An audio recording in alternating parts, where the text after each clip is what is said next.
this one right here, Might and Magic 8 review, classic RPG for cool kids. Let's get started. Hey people, Seth here. Sup, man? Today I'll be reviewing Might and Magic 8, Day of a Destroyer. Following directly on from the events that took place in Might and Magic 7, the story begins in Ravenshore, the fantasy equivalent of Bradford, England, a vibrant and multicultural city of many diverse Bro, I don't know why, but this kind of gives me Daggerfall vibes. races, with their main exports being crime and grape juice accessories. One day, a robed middle-class man appears in the market square and goes for a walk, as an ogre attempts to culturally enrich him with his club. The peaceful ogre is flung away and suffers racially motivated fractures, but before he's able to sue, the man makes a run for it, conjuring a gigantic crystal crib on the spot and locking the front door. The crystal erupts, opening up portals to all 4 of the elemental planes and triggering Armageddon in the world of Enroth. So, let's recap on what the fuck is... Bro, it is probably, yeah. But the aliens are getting involved again, like the same shit over and over again. Going on with this story. Might and Magic 6, devil aliens come to Enroth, you kill them and nuke their starship. Might and Magic 7, devil aliens come to Arathia, you kill them and nuke their starship. Might and Magic 8, the ancients... And here the same thing should apply, come on. AOL account just received mail. There's devil aliens on Enroth, please send help. So the aliens dispatch the android Eschaton to Jadam, which is east of Enroth, to nuke the whole planet. Let's forget that this is a planet home to titans, dragons, and Johnny Depp. Yeah, like they are not powerful enough to like destroy them, like for real.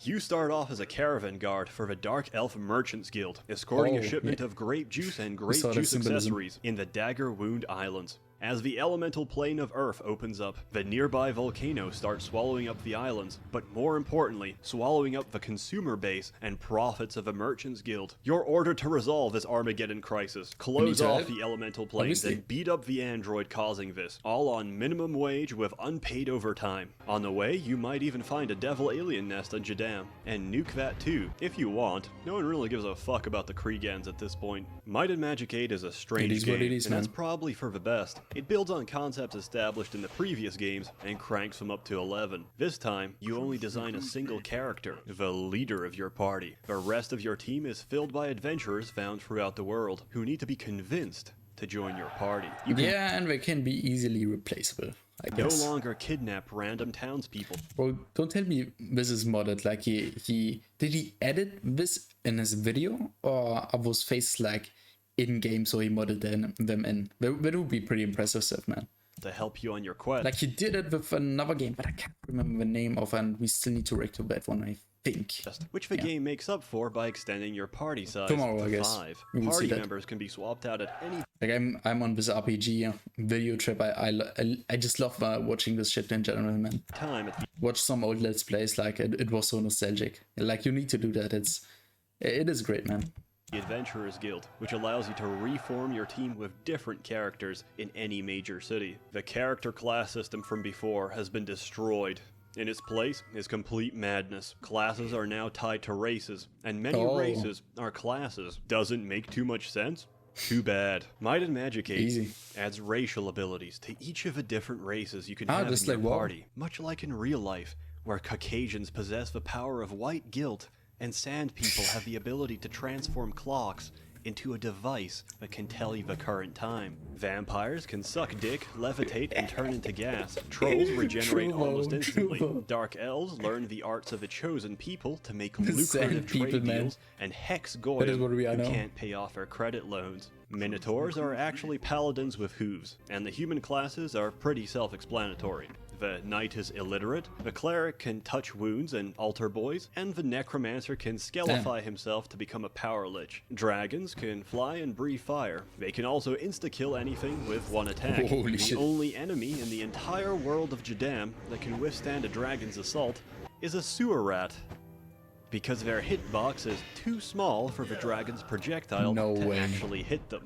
The gameplay is more of a same formula of quest solving, beehive crawling, bee killing, and collecting jars of bee honey to sell off at the market. And really, that's all we came here for. If there's a big RPG you're excited for in the coming years, ask yourself the question, is there going to be a bee level? If not, why not? Put pressure on modern developers. It's unacceptable that in 2017, if a small Korean boy plays a Western RPG, he's more remove Farming Simulator from reserve, like, bro, for real. likely to see a sewer level than a B level. One day this boy will grow up and say to himself, man, I wish I knew what bees looked like, because I'm horribly allergic to them, as he walks headfirst into a nest and is stung to death. His blood will be on your hands, Western game devs. What can you do? But I digress. Nothing. To progress, you'll need to forge alliances with different in-game factions, such as the Catholic Church or the Necromancers Guild, and the Dragons or the YMCA that fights dragons. There's lots of side content and shenanigans to keep you well entertained, such as the aforementioned Archomage tournament and all the numerous promotion quests needed to actually unlock your race's highest abilities. The game will easily keep you occupied for several dozen hours at least.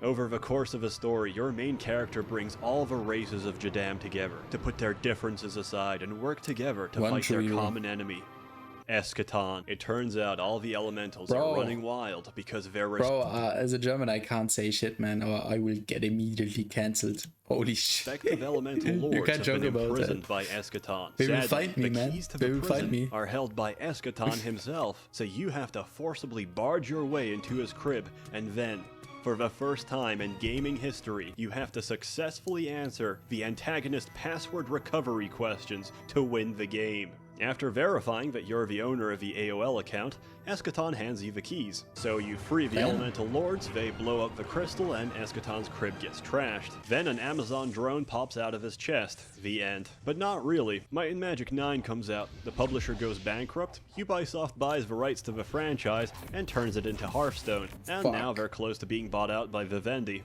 What more is there to say? Bro, but the Might and Magic card game was actually a bit successful, wasn't it? 10 out of 10. Go play it. As always, more content to come, so stay tuned. A big thanks to the many members of the Alvar Merchants Guild, funding these videos with grape juice and grape juice accessories. Bro, that's actually, if you want to see more of this shit, go subscribe to me, leave a like and comment. And yeah, and support Seth, like he does the content, he actually puts the effort into it, and that's actually it. I guess see you next time. Wafer out.